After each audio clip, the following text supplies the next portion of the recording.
Hello दोस्तों, स्वागत है आपका हमारे चैनल फार्मासिस्ट एक्टिवेशन 1155 में। आज हम डिस्कस करेंगे अपने बी फॉर्म फर्स्ट सेमेस्टर में इनऑर्गेनिक केमिस्ट्री जो हमारा सब्जेक्ट है उसमें हम डिस्कस करेंगे यूनिट सेकंड, जो कि यूनिट सेकंड का ये फर्स्ट लेक्चर है। तो इसमें सबसे पहला हमारा टॉपिक है एसिड बेस एंड बफर। उससे पहले मैं आपको बता दूं, मेरा नाम है शीलेंद्र सिंह और प्लीज़ आप लोगों से हमारी रिक्वेस्ट है, प्लीज़ हमारे चैनल को सब्सक्राइब कर लेना, अपने दोस्तों के साथ शेयर कर लेना और ज़्यादा से ज़्यादा लाइक करना, आपकी महान कृपा होगी। तो चलिए वीडियो को शुरू करते हैं। आज का टॉपिक है हमारा एसिड बेस एंड बफर। तो सबसे पहले हम देखते हैं इनकी सिंपल डेफिनीशन। एसिड क्या होता है? तो acid may be defined as any substance which has sour taste and it aqueous solution turn blue litmus red and acid react with base to form salt and water. यानी कि acid हमारे वो substance होते हैं जो कि जिनका test है वो स्वर होता है एंड इट एक्वस सॉल्यूशन होते हैं जी, और it turns blue litmus red and acid react. और जब ये रिएक्ट करते हैं बेस एसिड और रिएक्ट करते हैं बेस के साथ तो साल्ट एंड वाटर का फॉर्मेशन होता है। Next is base. बेस क्या होते हैं? A base is a substance that can neutralise the acid by reacting with hydrogen ion से। यानी कि बेस ऐसे सब्सटेंस होते हैं जो कि एसिड के साथ रिएक्ट करते हैं हाइड्रोजन आयन्स के साथ, तो न्यूट्रलाइज होते हैं। Most bases and minerals that react with acid to form a water and salt. यानी कि वही जब ये रिएक्ट करते हैं तो मोस्ट बेसिस जब आर मिनरलाइज दैट रिएक्ट करते हैं एसिड के साथ तो वाटर एंड साल्ट का फॉर्मेशन होता है। नेक्स्ट इज जैसे कि base like oxide, hydroxide, carbonates of metals. और कुछ सिंपल इसका पॉइंट देख लेते हैं एसिड एंड बेस का। Acid base and buffer play an important role in pharmaceutical. इनका जो है बहुत ही इम्पोर्टेंट रोल होता है फार्मास्यूटिकल केमिस्ट्री के अंदर। These are required not only in the manufacturing and quality assurance of drug but are also required as pharmaceutical aids. और कुछ जो है फार्मास्यूटिकल एड्स के अंदर भी इनकी जो है ज़रूरत होती है, आवश्यकता होती है। नेक्स्ट हम देखते हैं concept of acid and base. यानी कि एसिड और बेस का कोई कंसेप्ट है जो कि हमारे वैज्ञानिक हैं उन्होंने अपने अपने अकॉर्डिंग जो है एक्सप्लेन किया है। तो वो हम सबसे पहले देखते हैं Arrhenius concept.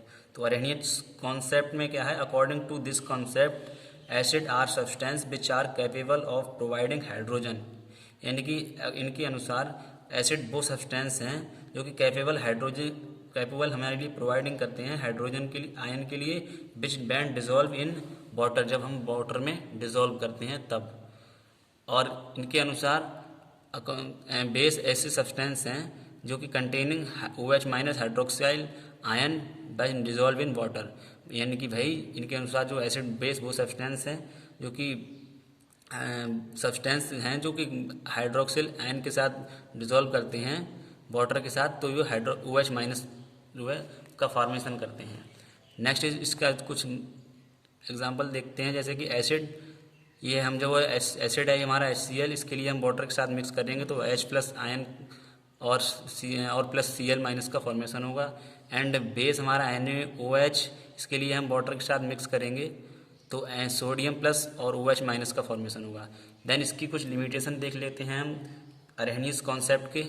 It is limited only two aqueous solution. ये जो है एक्वस सॉल्यूशन तक ही लिमिटेड होता है and not applicable in substance. और कोई ऐसे सब्सटेंस पर ये एप्लीकेबल नहीं होता है, ये वाला concept. Next is neutralisation of acid and base in absence of solvent could not be explained. ये जो है एसिड एंड बेस एब्सेंस होता है सॉल्वेंट में, न्यूट्रलाइजेशन में, और जो है कुड नॉट बी एक्सप्लेन, इसके लिए कोई भी एक्सप्लेन नहीं होता। It would not explain the basic nature substance, for example hexamine or sodium carbonate, which do not contain OH minus ion, and acidic nature substance such as CO2 or SO2 which do not contain H plus ion. Next हम देखते हैं ब्रांचटेड लोरी concept. Simply ब्रांचटेड लोरी concept में क्या है? According to this concept, यानी कि इनके अनुसार एसिड वो सब्सटेंस होते हैं that can not donate A proton, जो कि डोनेट करते हैं प्रोटॉन के लिए एनी अदर सब्सटेंस से। और बेस वो सब्सटेंस होते हैं जो कैन एक्सेप्ट करते हैं प्रोटॉन को फ्रॉम एनी अदर सब्सटेंस से। जैसे कि HA एसिड है ये हमारा, इसका जब फॉर्म जो जल के साथ वाटर के साथ मिक्स करेंगे तो इसका H+ और A- का फॉर्मेशन होगा। ये हमारा प्रोटॉन है और ये H+ हमारा कंजुगेटेड बेस है। और HCl से हमारा H+ Cl- कंजुगेट बेस हो जाएगा और CH3COOH से H+ + CH3COO- हो जाएगा। देन इसकी कुछ लिमिटेशन देख लेते हैं ब्रांच-स्टेट लोरी कॉन्सेप्ट की। तो इसकी लिमिटेशन क्या होती है? Basically there are a number of acid base reaction in which no proton transfer take place, यानी कि नंबर ऑफ एसिड और बेस की जो रिएक्शन है उसमें जो है प्रोटॉन ट्रांसफ़र होते हैं, उसमें जो है प्रोटॉन ट्रांसफ़र नहीं होते हैं। नेक्स्ट इसका एग्जांपल जैसे हम देखते हैं, basically for example SO2 and CuCl2 cobalt chloride, it can not be able to explain the reaction occurring in non protonic solvent, यानी कि भाई जो हमने इसमें देखा था उसका एग्जांपल इसके अकॉर्डिंग ये वो है, लिमिटेशन कंप्लीट होती है। Bronsted Lowry concept lay emphasis on proton transfer although it is true that most common acid are protonic in nature that there are many which are not. अब इसका एक मतलब थर्ड है ल्यूस कॉन्सेप्ट। तो इस Luce concept के अनुसार हम देखते हैं, according to Lewis concept an acid may be defined as any species that can accept an electron pair to form a coordinate bond this is called electron pair acceptor, यानी कि Luce concept के अनुसार acid हमारे वो species या वो substance होते हैं जो कि एक्सेप्ट करते हैं इलेक्ट्रॉन पेयर को टू फॉर्म कोऑर्डिनेट, जो मतलब इलेक्ट्रॉन पेयर को एक्सेप्ट करते हैं कोऑर्डिनेट बॉन्ड के through. This is called electron pair acceptor, और इसे हम इलेक्ट्रॉन पेयर एक्सेप्टर भी बोलते हैं। और बेस हमारे वो स्पेसीज होते हैं that can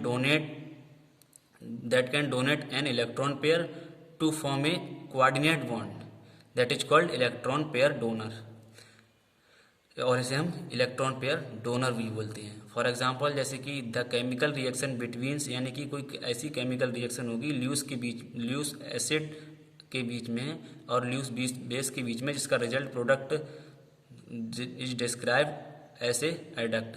BF3 accept one lone pair of electron so it is known as Lewis acid, while जब NH3 donate one lone pair of electron so it is known as Lewis base. यानी कि इसका मतलब ये हुआ BF3 जब accept है one lone pair इसका तो वो ल्यूस एसिड होगा, और जब अमोनिया जो है डोनेट करेगा one lone pair of electron को, तो is known as Lewis base.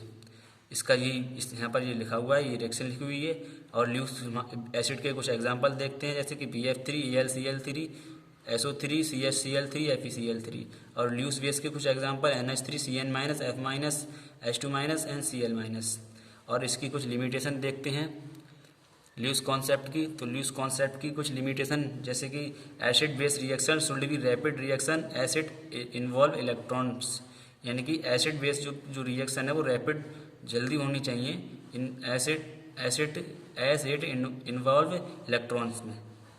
और the relative strength of N acid and base can not B explain on the basis of Luce concept, यानी कि जो रिलेटिव स्ट्रेंथ है acid and base की वो explain नहीं की जाती बेस ऑफ ल्यूस कॉन्सेप्ट में।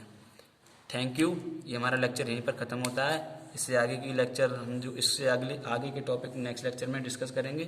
तब तक के लिए थैंक यू, गुड बाय, मिलते हैं जल्दी नेक्स्ट वीडियो में।